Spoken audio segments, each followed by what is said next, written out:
இந்த சம்மருக்கு குழந்தைங்க வீட்டில் இருப்பாங்க, அதெல்லாம் டிஃப்ரெண்ட்டாக கேட்பாங்க இல்லைங்களா? நம்ம ஈஸியான மெத்தடில் பீஸா செய்யலாம்.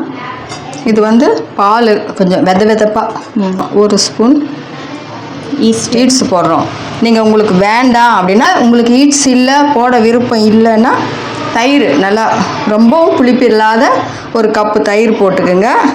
கொஞ்சம் சர்க்கரை 2 ஸ்பூன் சேர்த்து 50 ml பால் அவ்வளோதான். கொஞ்சம் வெதப்பா இதை போட்டு நல்லா இப்படி கலந்துட்டு சர்க்கரை 1 மணி நேரம் அப்படி வச்சுருங்க. அது நல்லா ஒரு மாதிரி நுரக்கட்டி பொங்கி வரும். அப்புறமா நம்ம எடுத்து மாவு போட்டு பேசிடலாம்.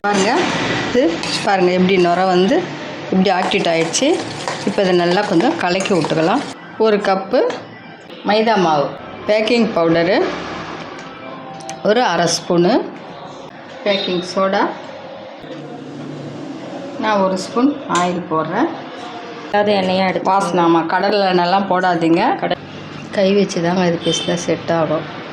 கொஞ்சம் தலைன்னு நம்ம பிசைஞ்சு வைக்கணும். ரொம்ப சப்பாத்தி மாவு மாதிரி கெட்டியாகவும் இருக்கக்கூடாது, ரொம்பவும் குழக்குழனும் இருக்கக்கூடாது. நல்லா இது பிசைஞ்சாச்சு. போட்டு மேலே இப்படி பூசி கொஞ்சம் எண்ணெய் போட்டு பிசைஞ்சுமே நேரத்தில் ஒட்டாத நல்லா வருது. அது கட்டை போட்டு மூடி வச்சுருங்க. நம்ம சாயந்தரம் செய்யும்போது பார்க்கலாம். 3-4 மணி நேரம் நல்லா ஊறட்டும். மாவு இது பாருங்கள் நல்லா உப்பி வந்துருக்கு பாருங்கள். ஈஸ்ட் போட்டனால. ஆமாம். நம்ம தயிர் போடும்போது இந்த அளவுக்கு உப்பாது, ஆனால் ஓரளவுக்கு வரும். ஆனால் இந்த அளவு நெய் தடவிக்கலாம். ஒரு தட்டில் குடமிளகா, ஆனியன், ஸ்வீட் கார்னு, வீட்லேயே பண்ண சீஸ், இது சீஸு, டொமேட்டோ கச்சப் வீட்லேயே பண்ணி வச்சுருந்தான். இது எல்லாமே வீட்டில் பண்ணது. இப்போ எப்படி இருந்தது இப்போ பாருங்கள், அமுத்தந்தும் உள்ளே போயிடுச்சு. இதை வந்து நாங்கள் 2ஆக எடுத்துக்கிறோம். நான் கையில் ஒட்டாமல் இருக்கிறதுக்கு நெய் அப்ளை பண்ணி கொஞ்சோண்டு நெய் அப்ளை பண்ணிக்கிறேன். பண்ணிவிட்டு இந்த மாதிரி இதை நடுப்புற வச்சு இப்படி கையிலேயே இப்படி பண்ணுங்கள். மைதா நல்லா இது மாதிரி ரொம்பவும் மெலிசாக வேண்டாம், ரொம்பவும் கனமாக இருக்கக்கூடாது. இந்த மாதிரி போர்க்கு வச்சு நல்லா ஹோல் போட்டுக்குங்க.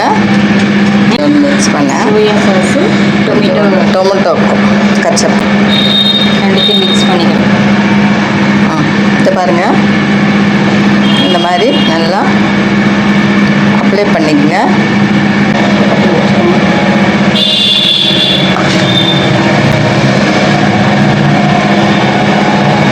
பக்கம் அது மாதிரியே கொஞ்சம் சீஸ் வச்சுங்க. தேவைக்கு ஏற்ற மாதிரி வச்சுக்கலாம். ஆமாம், இல்லை நீங்கள் திருவி கூட போட்டுக்கலாம். இது இந்த நம்ம இஞ்சி திருக்குற இருக்குங்களா, அதில் கூட நம்ம திருகி போட்டுக்கலாம். ரவுண்டாக கட் பண்ணிவிட்டு இப்படி லேயர் எடுத்துக்கோங்க. நிறைய வச்சா கூட ஒன்றுமே தெரியாது. இங்கேப்பா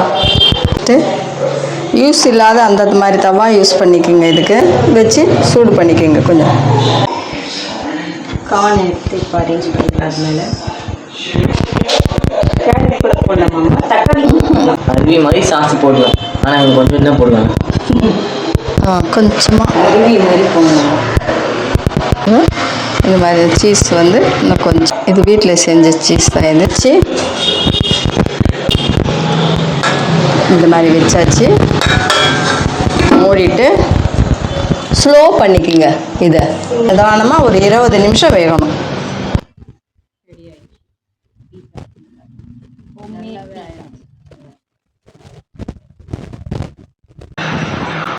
பீஸா ரெடி ஆயிடுச்சு. இதை கட் பண்ணுறாங்க பாருங்கள். பீஸா கட்டர் இருக்குது. பீஸா கட்டர் இல்லைன்னா கத்தியில் நைஃப்பில் கூட கட் பண்ணிக்கலாம்.